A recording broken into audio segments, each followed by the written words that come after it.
Desejamos saudar aos nossos amados irmãos que estão a acompanhar este momento para o estudo bíblico no glorioso nome de nosso Senhor Jesus Cristo, ou Shalom, como teria dito Jesus quando ressuscitou.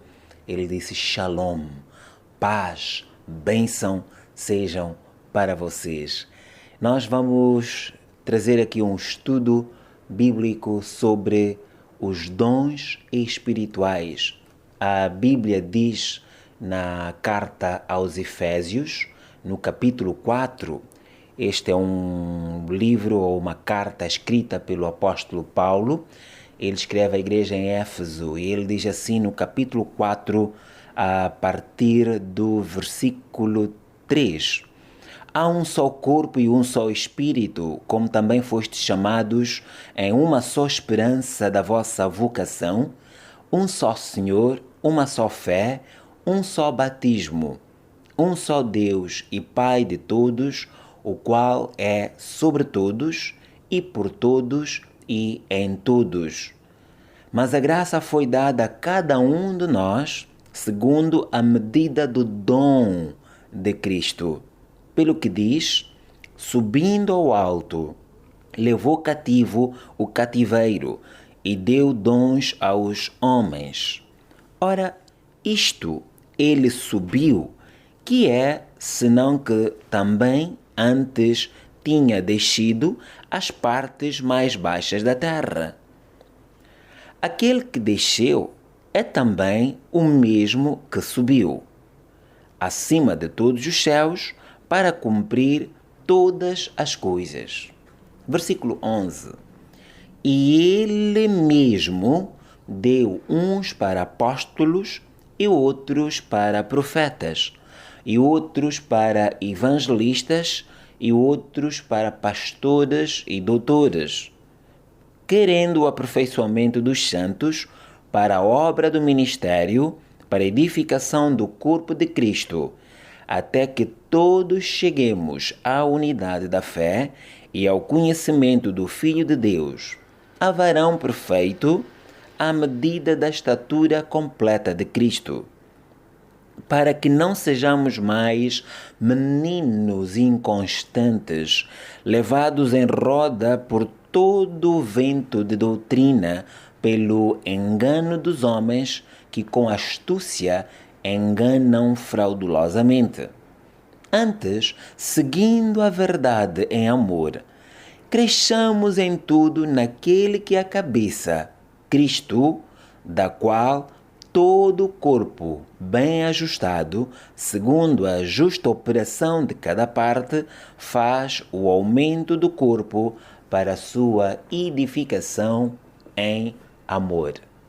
Oremos. Deus, nesta hora, queremos te glorificar e exaltar. Obrigado, Deus, por teres enviado o teu Filho amado para realizar a obra da nossa salvação na cruz do Calvário. Ó Senhor, Cristo morreu por nós, mas ao terceiro dia ele ressuscitou. E ele deu dons aos homens e preparou a sua igreja para hoje cumprir, dar continuidade com a tua missão de reconciliar a humanidade com o Deus Santo. Eis-nos aqui, queremos aprender mais da tua palavra. No nome glorioso do Senhor Jesus, oramos e te agradecemos. Amém. Existem 3 grupos de dons e nós vamos trazer alguns comentários estudando um grupo destes dons. Referimos-nos aos dons de serviço e também já vimos, para quem leu as passagens de Efésios, Romanos, Coríntios, entre outras, já viu que existem vários, ou pelo menos 5 dons de serviço, que são os apóstolos, profetas, evangelistas, pastores e mestres. O que são estes dons ou estes ministérios? Vamos estudar na Palavra de Deus, começando com o dom do apóstolo, O dom de serviço, conhecido por apóstolos, é um dos mais importantes elementos no corpo de Cristo. E quando dizemos elemento, nós queremos dizer lugar de responsabilidade ou dever ou de função. Este dom é dado em primeiro lugar porque tem a ver com fundar e supervisionar. Registre fundar e supervisionar, ligado ao apóstolo ou ao apostolado. Alguns estudiosos da Bíblia trazem 2 grupos distintos de apóstolos. Existe apóstolo como uma função para a qual Deus pode chamar a você ou a mim.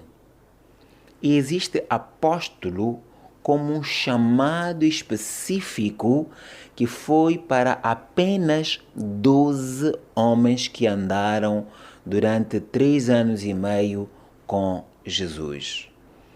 Estes 12 apóstolos são um grupo selado e não há outros que façam parte deste grupo de apóstolos. Por exemplo, em Apocalipse está escrito que estes 12 nomes farão parte da constituição da cidade santa, a Nova Jerusalém. Ali não existe o 13º nome e não há mais nomes do que estes 12. Então precisamos de distinguir logo, destrinçar entre os 2 tipos de apóstolos. E dizemos isto por causa de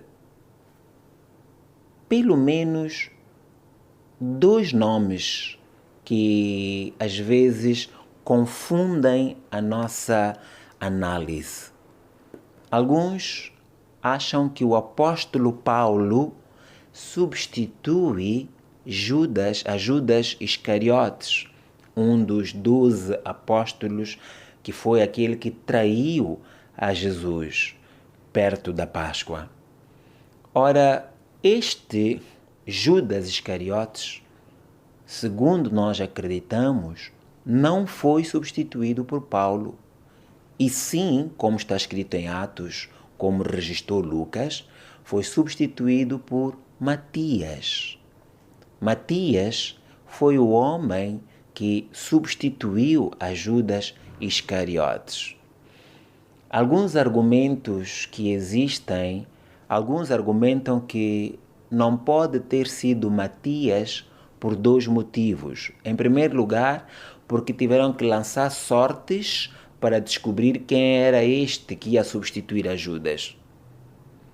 E o segundo argumento é porque mais adiante não se fala mais deste Matias.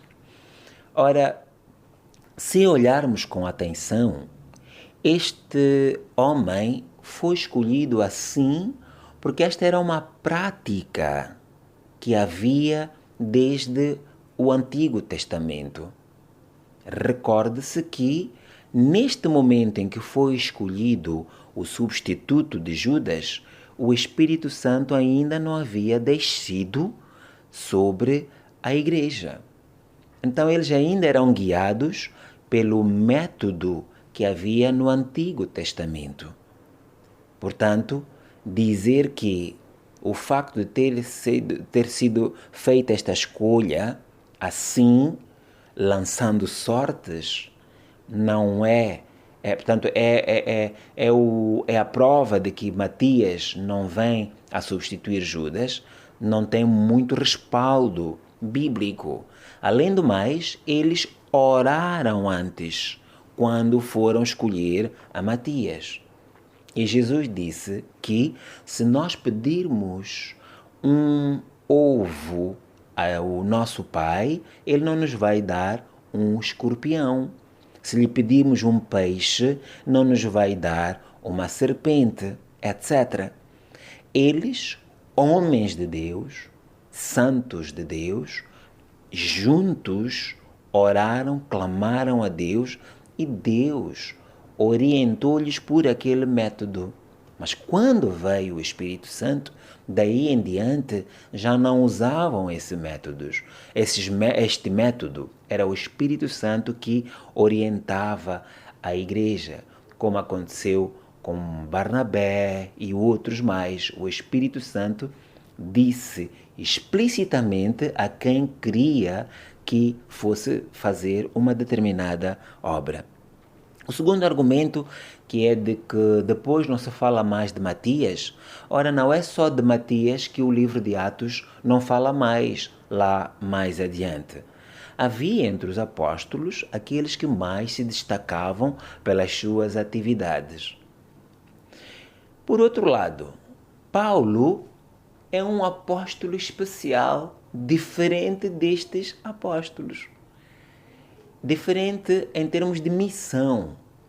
Enquanto Pedro e os outros receberam uma missão específica para ir à casa de Israel, era uma missão para dentro do povo judeu, para dentro de Israel.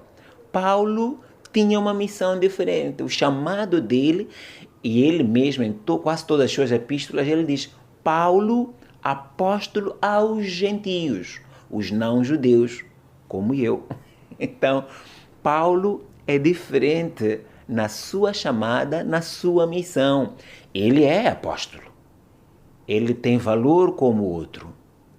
Mas os detalhes disso nós acreditamos que só os teremos quando chegarmos no céu. Mas vamos aprofundar um pouco mais a questão do apóstolo. Os 12 apóstolos tinham uma missão ou uma função que nenhum outro membro no corpo de Cristo terá. Eles participaram na fundação da sua igreja neste mundo. Também alguns escreveram livros que fazem parte do Novo Testamento. O Novo Testamento, que é uma parte da Bíblia, a segunda parte da Bíblia, é um grupo de 39 livros que foram escritos, alguns deles, por estes apóstolos. E estes livros fecharam. Não existe mais livros para acrescentar à Bíblia Sagrada, a Palavra de Deus. Estes 39 constituem aquilo que chamamos o cânon da Bíblia. Temos 39, não, 27, eu me enganei. 39 é o número de livros no Antigo Testamento. No Novo Testamento nós temos 27 livros. Estes apóstolos, os 12, tinham uma missão, incluindo o apóstolo Paulo, que incluía o escrever também a Bíblia. Embora os 12 apóstolos tenham funções especiais como apóstolos, há também o dom de serviço conhecido por apóstolo. E já dissemos que não devemos confundir os dois. O lugar dos 12 no corpo foi muito especial. Ora, os apóstolos que nós temos hoje em dia, porque ainda os há, os apóstolos que nós temos hoje em dia são dons ou são dados por Cristo, como nós lemos, Ele mesmo deu uns para apóstolos. Cristo deu estes ao seu corpo para um trabalho especial. Os homens decidem também ser apóstolos como um pedaço da argila decide ser um vaso de cerâmica.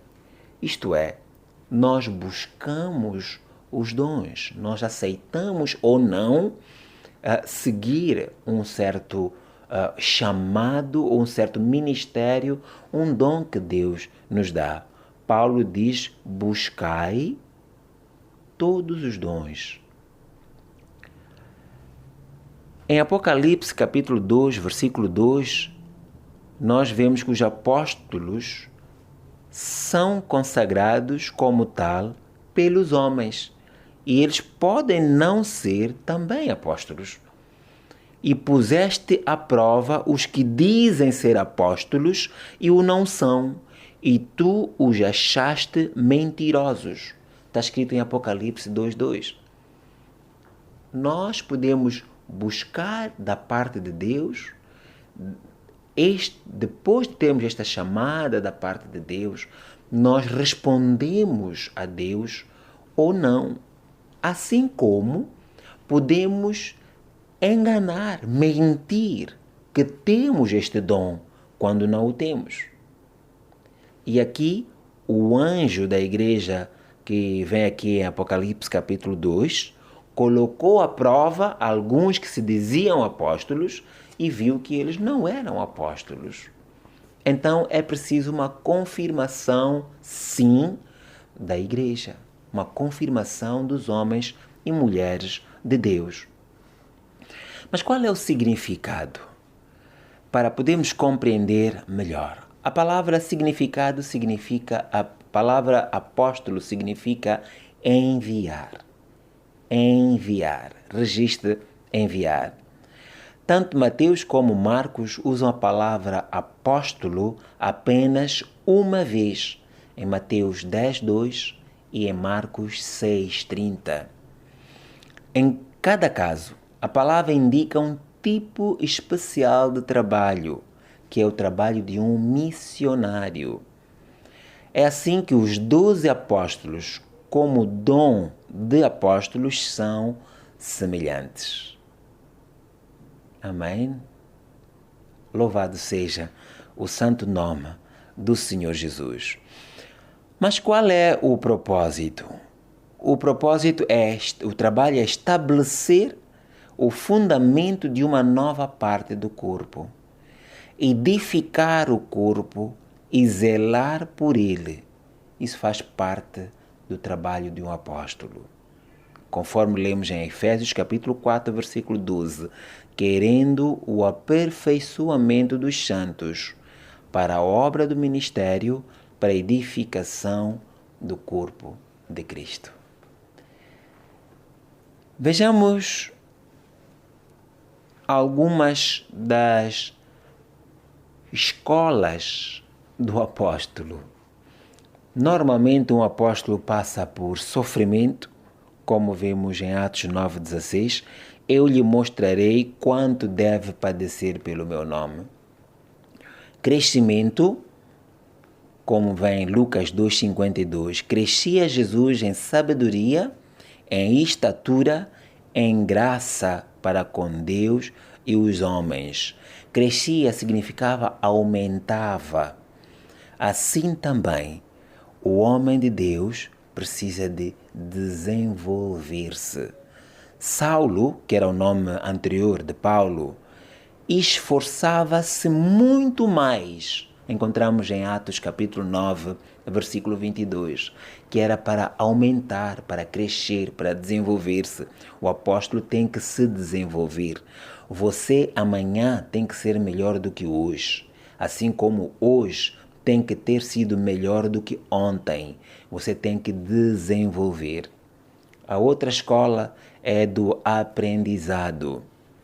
O apóstolo não é um arrogante, onisciente que sabe todas as coisas e que até usamos a Bíblia, como diz lá em 1 de João, que vós tendes a unção do Espírito Santo e sabeis tudo e não tendes necessidade que alguém vos ensine. Muito cuidado com a interpretação desta palavra. O apóstolo não é onisciente, não é alguém que sabe todas as coisas. O único que busca diretamente da fonte que é Deus não tem nada a aprender com os outros. Pelo menos Paulo não era assim. Não sei qual é o seu exemplo.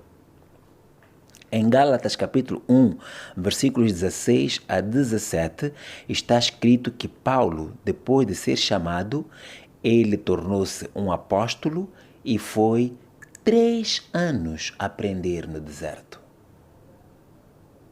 Se você quer crescer, se você quer aumentar, quer desenvolver, você precisa de passar pela escola do aprendizado. Depois de 3 anos de aprendizado, foi trabalhar com Pedro intimamente durante um curto período, também conforme Gálatas capítulo 1, versículo 18. Fui, diz Paulo, a Jerusalém para ver Pedro e fiquei com ele 15 dias. Então o apóstolo também aprende sim. Mas vejamos o segundo. Ele deu uns para profetas.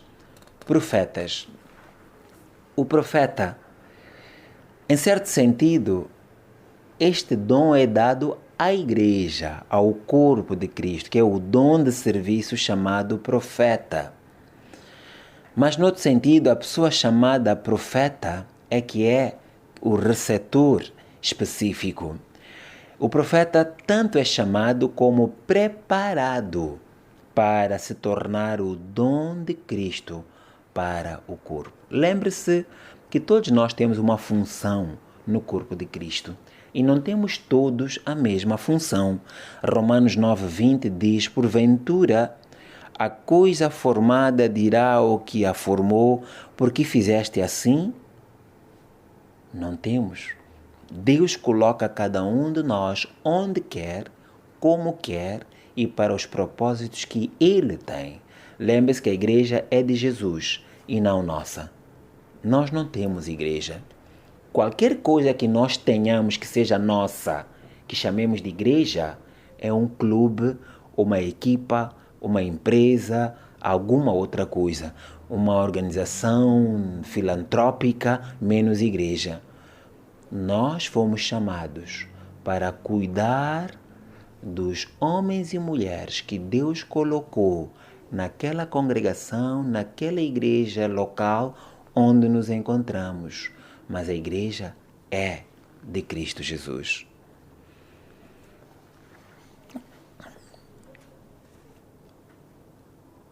O crente tem uma vontade própria. Isto significa que temos o poder de escolha. O que acontece a um crente deve ser, em parte, a sua escolha pessoal. Portanto, há uma atitude da nossa parte. O nosso modo de pensar, de sentir ou de agir é tomado em consideração. A Bíblia diz que o Espírito está sujeito ao profeta. O profeta não é um carro descomandado que perdeu travões, que já não tem calços nem balatas e escorrega por aí sem travão, dizendo que é o Espírito que está lhe mandando. Não, senhor. O profeta é uma pessoa consciente e que tem domínio, controle daquilo que está a fazer, embora ele esteja a ser orientado pelo Espírito Santo de Deus. Deus não é Deus de confusão. Deus é um Deus de ordem. Olhe para o universo. Veja como as coisas funcionam. Como funcionam as 4 estações. Veja como funciona a direção dos ventos, como funcionam os sistemas planetários, como funcionam os quasares, os buracos negros, as galáxias, todo o universo. É tudo com ordem. Assim também é na igreja. A igreja não é o lugar de partir a louça e fazermos as coisas de qualquer maneira e dizemos que é o Espírito Santo que está a controlar, que está a mandar-nos. Deus não é um Deus de anarquia. Apesar de Ele, como soberano, ter o poder de alterar a ordem daquilo que você e eu prevemos. Porque Ele é que é o Senhor, não somos nós. Mas Ele faz as coisas com ordem. E o profeta, portanto, está debaixo de uma orientação sábia e organizada de Deus. Anarquia e desordem não vem de Deus. Davi é disso um exemplo no Antigo Testamento. Ele tinha um coração segundo Deus. Em Atos capítulo 13, versículo 22, Deus diz: achei Davi, filho de Jessé, varão conforme o meu coração, que executará toda a minha vontade. Por quê? Porque Deus viu vontade e atitude em Davi de seguir a vontade de Deus. Mesmo quando ele falhasse, ele imediatamente corrigia-se e procurava viver em conformidade com o seu chamado. Mas o que é esse dom do profeta? Ele tem duas funções principais. Uma que é predizer ou vaticinar, dizer uma coisa antes de ela acontecer ou antes de ocorrer. E por outro lado, significa proclamar, ou seja, contar, anunciar, dizer para todos ouvirem. Esta é a função do profeta. Um profeta é alguém que fala por inspiração. Deus é que lhe move a falar. Isto significa que ele anuncia ao receber o sopro do Espírito Santo. É alguém que expõe a mensagem de Deus ao povo. Expor significa dar o significado.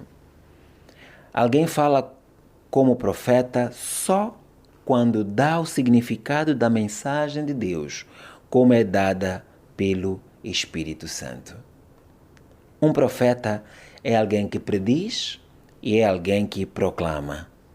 Esta predição, este vaticínio, este anunciar uma coisa que vai acontecer futuramente, deve ser colocado à prova. Se um profeta predisser alguma coisa e essa coisa não acontecer, a Bíblia diz que ele é um falso profeta. E no Antigo Testamento devia ser apedrejado até a morte. Lembro-me de alguém que profetizou que todos aqueles que estavam a escutar a rádio, se chegassem num determinado lugar no centro da cidade de Maputo e chegasse lá, era um stand de automóveis. Quando lá chegasse, bastava ele rodear o carro e colocar as suas mãos, dizia esse homem, que Deus ia lhe dar aquele carro. E muitos assim o fizeram, acreditando intimamente, porque o profeta, o homem de Deus, tinha assim vaticinado. É verdade que nada disso aconteceu. O tal stand já fechou, já nem é mais stand, é outra coisa. Isto é um falso profeta, é um charlatão, é um mentiroso. Quando o homem de Deus profetiza sobre algo que vai acontecer, deve acontecer assim. Por outro lado, é proclamar a mensagem. Proclamar a mensagem. Em geral, os profetas do Antigo Testamento prediziam os acontecimentos antes de eles ocorrerem. Senão não era predição, não é?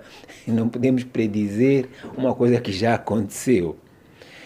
A função dos profetas no Novo Testamento é muito semelhante.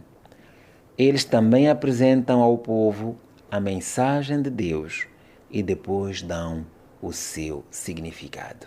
Contudo, houve ocasiões em que os profetas do Novo Testamento também receberam a mensagem diretamente de Deus. Nós podemos ver, por exemplo, Ágabo, que está em Atos 21:10, demorando-nos ali por muitos dias, chegou da Judeia um profeta por nome Ágabo. Por 2 vezes lemos da sua predição de eventos futuros. No capítulo 11, versículo 28 de Atos, levantando-se um deles, por nome Ágabo, dava a entender pelo Espírito que haveria uma grande fome em todo o mundo, e isso aconteceu no tempo de Cláudio César. E o segundo relato encontra-se em Atos 21, 11. O profeta que prediz pode ser provado, como diz em Jeremias 28, 9. O profeta que profetizar paz, quando se cumprir a palavra desse profeta, será conhecido por aquele a quem o Senhor, na verdade, enviou. A mais importante função, porém, está em Efésios capítulo 4, versículo 12. Eu gostaria que você abrisse a sua Bíblia. Podemos ler juntos? Se não tiver fechado, porque nós já lemos no início. Efésios capítulo 4, versículo 12. Qual é a função principal do profeta? E depois verifique se aqueles que você conhece como profeta ou profetizas é assim que agem. Efésios capítulo 4, versículo 12. Querendo o aperfeiçoamento dos santos, para a obra do ministério, para a edificação do corpo de Cristo.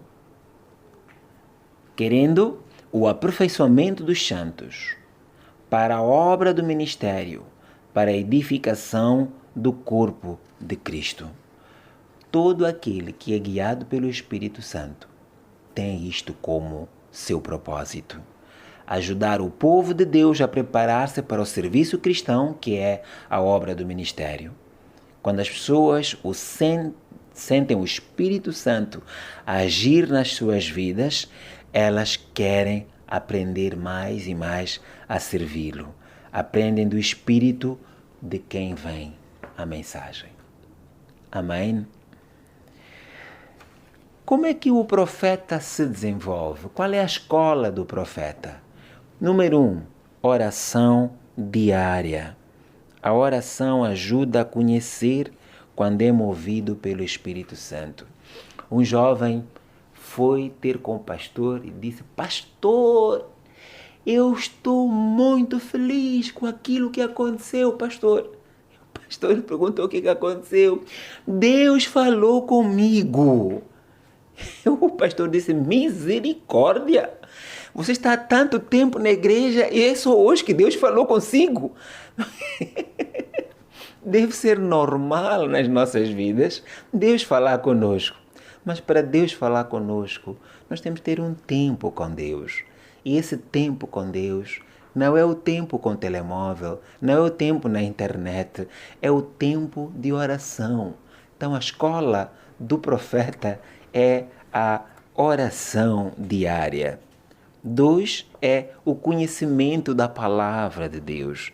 2 Timóteo 2,15 fala sobre esta escola. Procure apresentar-te a Deus aprovado, como obreiro que não tem de que se envergonhar e que maneja bem a palavra da verdade.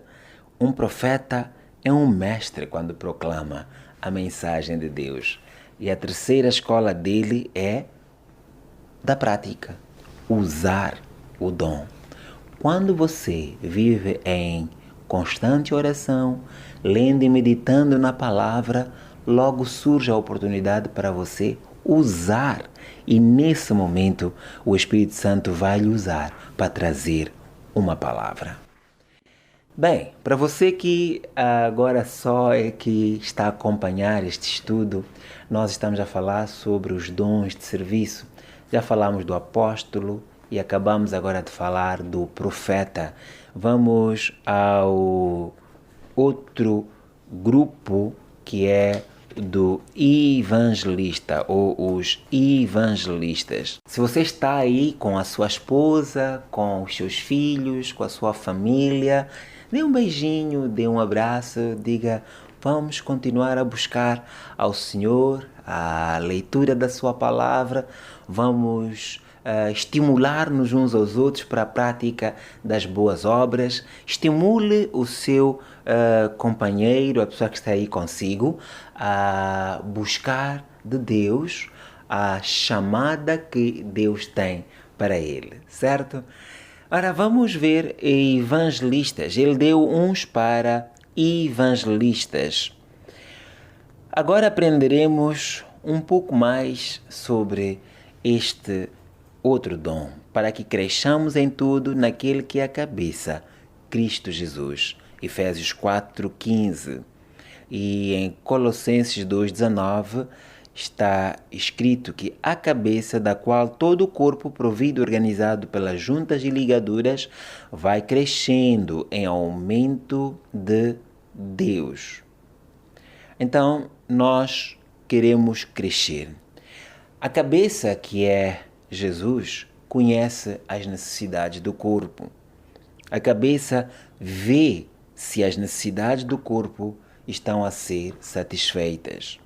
A cabeça controla o corpo e não o contrário. Mas quanto aos evangelistas, evangelista indica-nos a principal fundação ou função do evangelista. Evangelista significa aquele que anuncia boas novas. Para quem conhece o Cânticos de Alegria, tem o hino número 2 que diz: "Oh, que saudosa lembrança tenho de ti, ó Sião, terra que eu tanto amo, pois é do meu coração. Eu para ti voarei,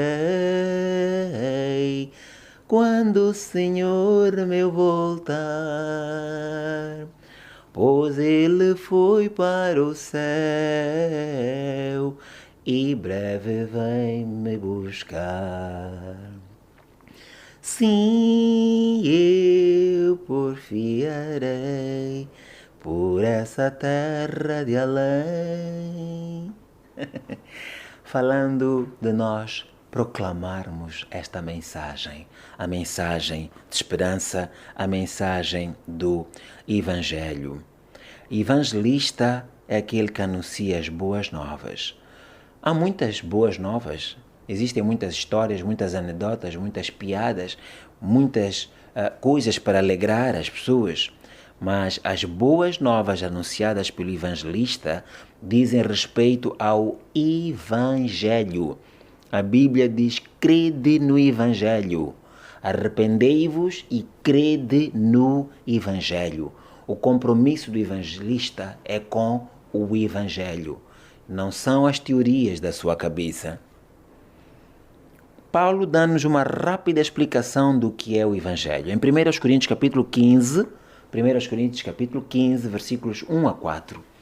Na altura da Páscoa sempre se lê muito este capítulo que fala da ressurreição. 1 Coríntios 15, 1 a 4. Este pode ser, número 1, Cristo morreu pelos nossos pecados segundo as Escrituras.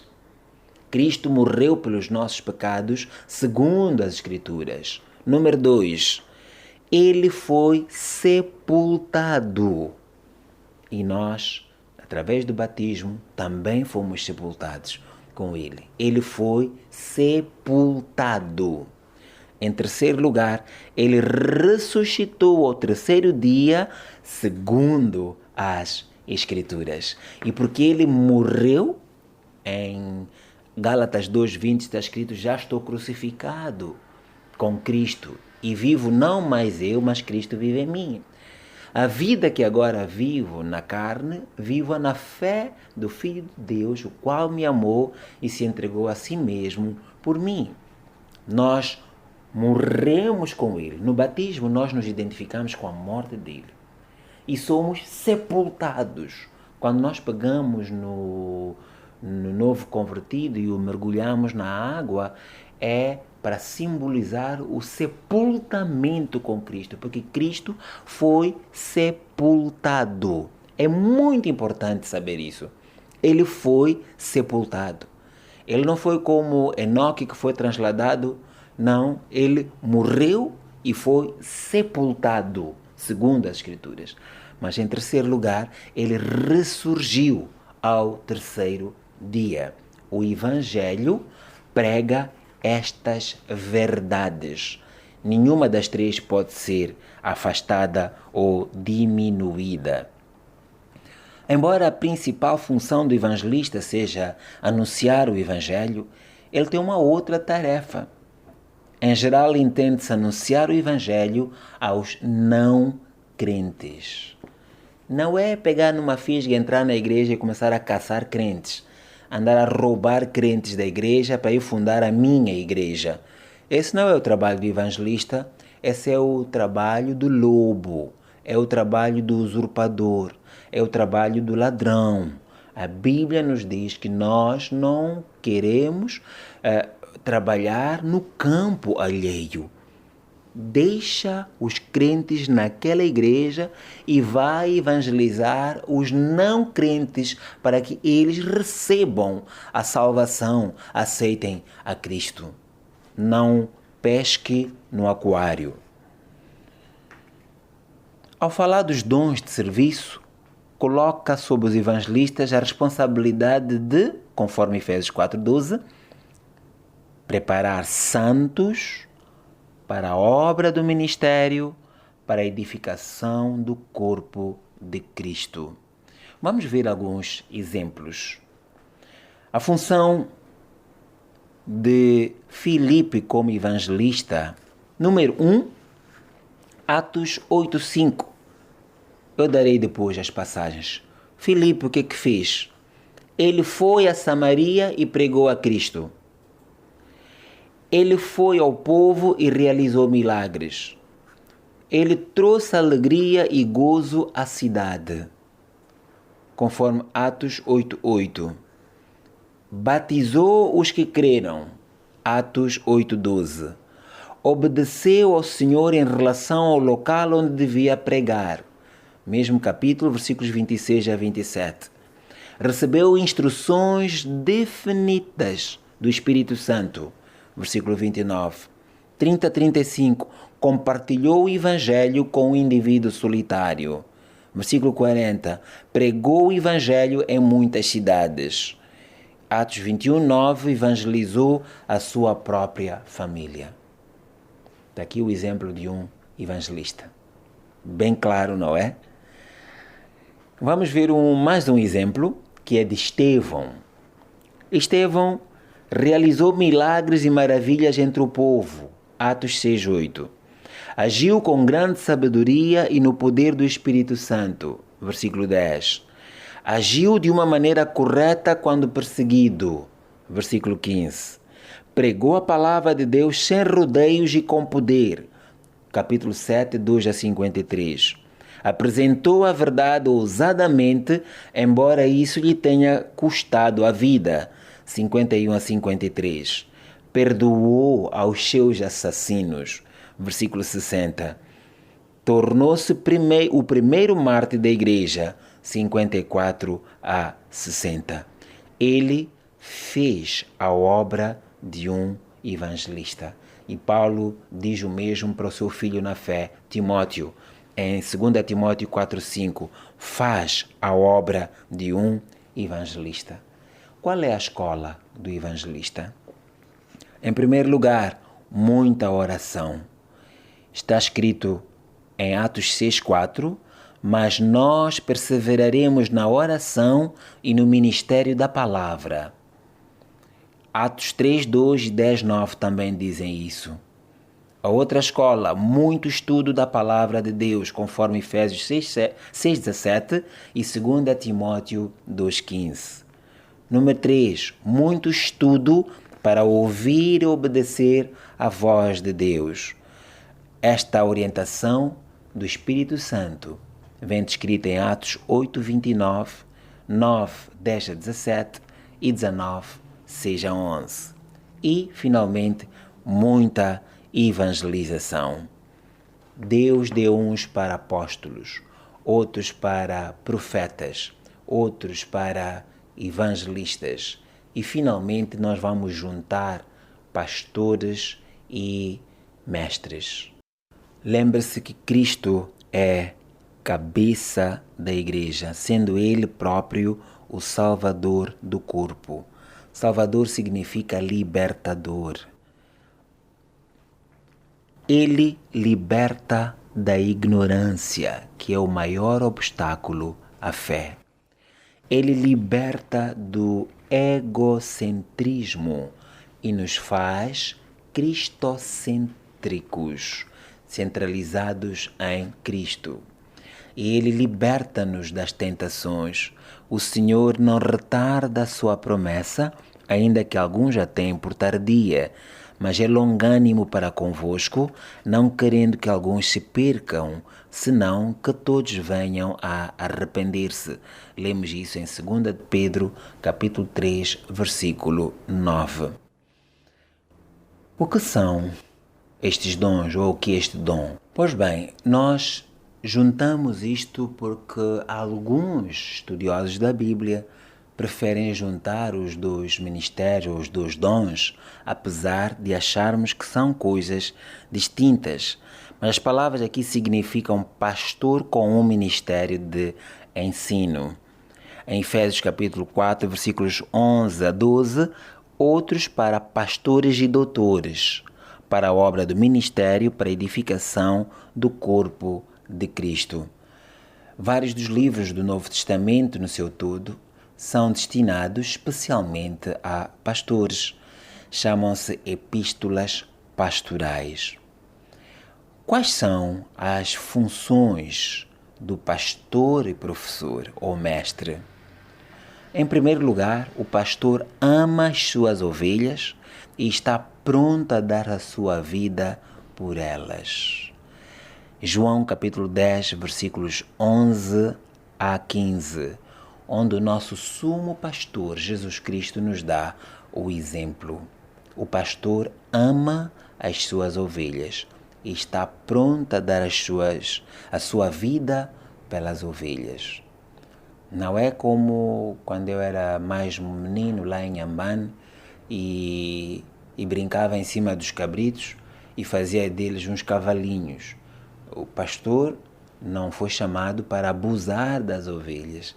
Ele foi chamado para amar e cuidar das suas ovelhas. Em segundo lugar, o pastor alimenta o seu rebanho.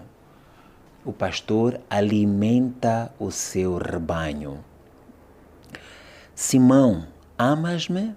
Perguntou Jesus a Pedro. E ele mesmo continuou: apascenta os meus cordeiros, apascenta as minhas ovelhas. João capítulo 21, versículos 15 a 16. Quando Pedro escreveu aos anciãos, ou seja, aos pastores, na sua primeira epístola, ensinou-lhes a apacentai o rebanho de Deus que está entre vós, tendo cuidado dele. 1 de Pedro, capítulo 5, versículo 2. Em primeiro lugar, o pastor ama as suas ovelhas e está pronto a dar a sua vida por elas. Em segundo lugar, o pastor alimenta o seu rebanho.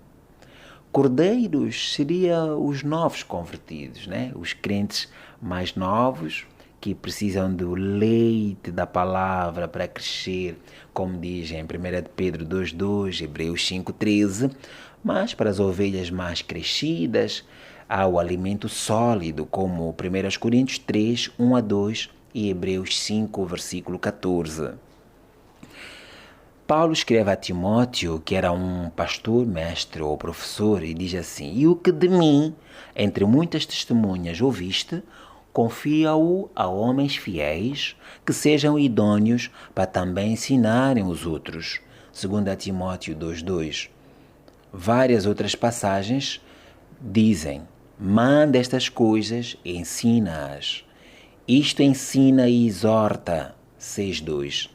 E ao servo do Senhor Convém que seja manso para com todos, apto a ensinar e sofredor. Capítulo 2, versículo 24. A outra função, o pastor é um guia do seu rebanho. Ele é o guia do seu rebanho. João 10,4: quando tira para fora as suas ovelhas, vai adiante delas. O sumo pastor é Jesus Cristo, que é o bom pastor, dá-nos este exemplo. E em 1 Pedro 5,3 está escrito: nem como tendo domínio sobre a herança de Deus, mas servindo de exemplo ao rebanho. Portanto, ir na dianteira, orientar, dirigir, guiar o rebanho. Ser o exemplo dos fiéis na palavra, no trato, no amor, no espírito, na fé e na pureza. Diz 1 a Timóteo capítulo 4, versículo 12. Portanto, o pastor é um guia do seu rebanho. Lembra-se que Jesus disse: ferirei. Ele referia-se a uma profecia do Antigo Testamento, uma passagem do Antigo Testamento. Ferirei o líder, ou o guia, o pastor, e as ovelhas se dispersarão, porque as ovelhas seguem a direção do seu pastor. O pastor protege o seu rebanho. João 10, 11 a 12. A Bíblia diz: olhai por vós e por todo o rebanho sobre o que o Espírito Santo vos constituiu bispos para apacentardes a igreja de Deus. Porque eu sei isto, que depois da minha partida entrarão no meio de vós lobos cruéis, que não perdoarão ao rebanho. Atos capítulo 20, versículos 28 a 29. Esta é uma grande responsabilidade do professor mestre, a proteção que ele deve dar do povo, das ovelhas, do rebanho. Também o pastor tem como objetivo a reprodução. Ele quer que as suas ovelhas produzam mais ovelhas. O meu pastor costuma dizer: ovelha produz ovelha. Muito do que ele faz é movido por esse propósito. O pastor-professor tem um propósito semelhante em mente. Lembre-se das palavras do sumo pastor. Ele disse assim: ainda tenho outras ovelhas que não são deste aprisco, também me convém agregar estas. João 10, 16. É por isso que Paulo escreve a Timóteo, na segunda carta, capítulo 4, versículo 5, faz a obra de um evangelista. Quando o pastor atua como evangelista, acontecem duas coisas. Ele traz novos membros ao corpo de Cristo e, pelo seu exemplo, também ensina ao seu rebanho como trazer novos membros ao rebanho. Na igreja à qual eu pertenço, o nosso pastor tem nos levado às estradas para evangelizar, e ele mesmo interpela as pessoas que vão pelas ruas e nós vemos e também imitamos. Então o pastor dá o exemplo. Mas qual é o propósito desta reprodução? É até que cheguemos à unidade da fé. Lembra-se Salmo 133? Oh, quão bom e quão maravilhoso é que os irmãos vivam em união. Oh, quão bom e quão suave é que os irmãos vivam em união. Porque ali o Senhor ordena a bênção e a vida para sempre. É a unidade da fé. Também significa crer nas mesmas coisas. Nós temos o mesmo fundamento. e chegarmos à unidade do conhecimento. Diz o versículo 13 de Efésios 4. Nós devemos chegar ao conhecimento do Filho de Deus. Este conhecimento tem duas partes. A primeira é o ter informações corretas a respeito de Cristo, com uma revelação que o Espírito Santo traz aos nossos espíritos. Número 2, significa eu ter comunhão íntima com Jesus Cristo. É isso que significa conhecer o Filho de Deus. Então é dever do pastor professor preparar o povo nessa direção. E finalmente, um povo maduro. Nós lemos aqui, segundo João Ferreira de Almeida, chegar a varão perfeito. Significa completo. E isso é o que está em 2 Timóteo 3, 16 a 17. Chegarmos, diz Efésios capítulo 4, versículo 13. Efésios 4, 13, até que todos cheguemos à unidade da fé e ao conhecimento do Filho de Deus, a varão perfeito, à medida da estatura completa de Cristo. E isso é corroborado com o texto em Romanos capítulo 8. Nesta carta que Paulo escreve à igreja em Roma, ele diz o seguinte, aos Romanos capítulo 8, nos versículos 28 a 30, quanto ao propósito, o desejo de Deus. E sabemos que todas as coisas contribuem juntamente para o bem daqueles que amam a Deus, daqueles que são chamados por seu decreto. Porque os que dantes conheceu, também os predestinou para serem conformes à imagem do seu Filho, a fim de que ele seja o primogênito entre muitos irmãos. Portanto, o desejo de Deus é que, assim como o seu Filho primogênito, Jesus nós sejamos também. Deus deseja que o seu Filho se reproduza em nós. Assim como temos um documento e vamos fazer fotocópias, vamos multiplicar aquele documento, assim Deus deseja que o seu Filho Jesus seja multiplicado ou fotocopiado em nós. Estamos a chegar ao fim deste estudo bíblico de hoje. Que o Espírito Santo possa conduzir as nossas vidas e que nós encontremos com clareza da parte de Deus qual é a vocação, qual é a chamada, qual é o chamado que cada um de nós tem, qual é a função no corpo de Cristo. Faz parte destes dons de serviço, estes 5 ou 4 ministérios, ou faz parte dos outros 2 grupos de dons. Busquemos a Deus, que o Espírito Santo de Deus, na nossa intimidade com Ele, é que vai nos revelar o que Ele tem para nós, qual é o ministério para as nossas vidas e de que maneira é que Ele quer nos usar. Amado Deus, nós queremos nesta hora agradecer por teres ascendido aos céus e por teres dado dons aos homens. Revela a cada um de nós a função que tu tens para nós no teu corpo e que possamos servir a ti, Senhor, querendo o aperfeiçoamento dos santos, o crescimento da igreja, até que cheguemos todos à maturidade, à unidade da fé, à unidade do conhecimento do Filho de Deus, chegando à estatura completa de Cristo, para que Cristo Jesus seja manifesto nas nossas vidas.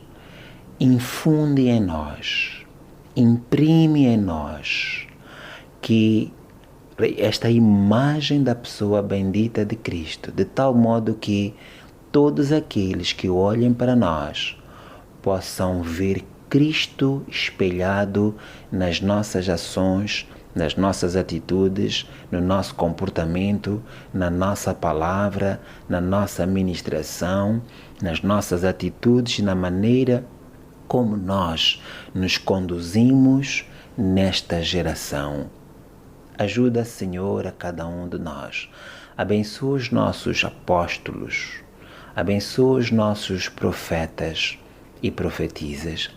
Abençoa os pastores, mestres, evangelistas. Abençoa cada irmã, cada irmão com qualquer das funções que Tu, Senhor, responsabilizaste a cada um de nós para exercitarmos isso para a Tua glória. Em nome do Senhor Jesus. Amém.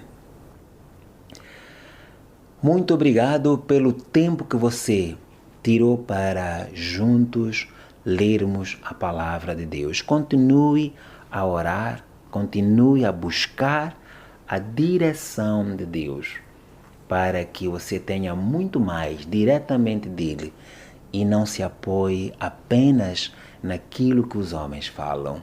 Que Deus abençoe a sua vida rica e maravilhosamente. Em nome do Senhor Jesus. Amém.